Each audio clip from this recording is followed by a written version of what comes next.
I want to increase scoring. And on Tuesday, I wrote a piece that's up on Daily Faceoff about changing the overtime rules to permit offside.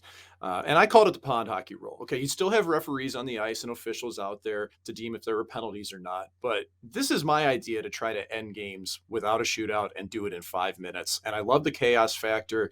Do you agree? Do you think that this could possibly help scoring in overtime by going to pond hockey? Oh, absolutely. And I am 100% with you that we want to get winners in overtime as well.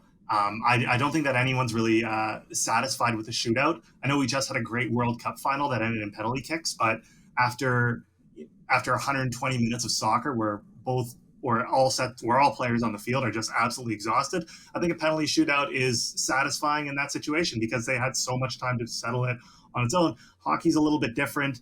Especially, there's nothing I hate more than watching a really exciting 5 minutes of overtime, and all of a sudden having to end it and go to a shootout. So I think I'd one up you there as well, and just kind of go to rugby sevens rules as well.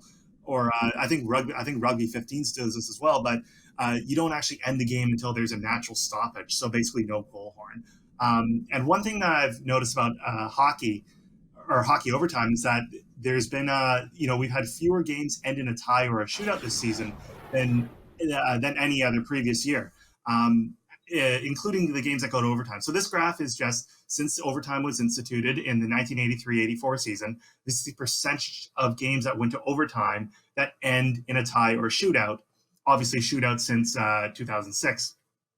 And you can see two distinct drops in 1999 to 2000. That was when the NHL went to 4-on-4 overtime and instituted the rule that teams in that tied at the end of regulation got at least 1 point.